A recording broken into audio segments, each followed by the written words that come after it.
MrBeast әлемдегі ең мықты ютубер, және оның каналында қазір 300 миллионнан астам подписчик бар.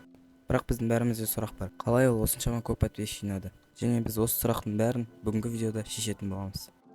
Джимми Дональдсон 1988 7 мамырда дүниеге келген. Ол солтүстік Каролина штатында дүниеге келген және сол жерде өмір сүрген. Ал енді бәрін басынан бастайық. MrBeast өзінің ең алғашқы видеосын 2012 жылы 21 февральда салған. Ол Майнкрафтқа және тағы да басқа ойындарға летсплей түсірді. Бірақ каналына пайдасы көп болмады. Бірақ бір күні ол 100 мыңға дейін санаймын деген видео түсірді. Біртүрлі, бірақ қызық. Бұл видео желілерге тарап кетті және өз пайдасын әкелді. Джимми осындай видеолар түсіріп бастады. Олар қарайым жинай бастады.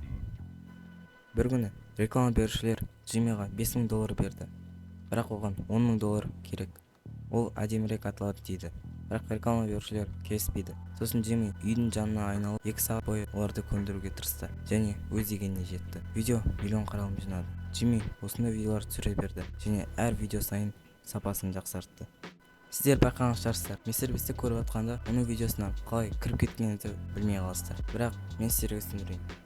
MrBeast видеосының басында айғайлап сөйлейді. Создал каждую карту из игры в кальмара в реальной жизни.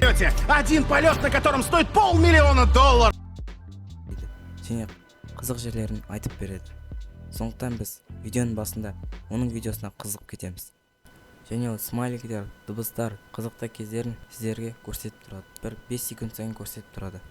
Джимми 2016 жылы күміс кнопка, ал 2017 жылы алтын кнопка, ал 2018 жылы бриллиант кнопка алды.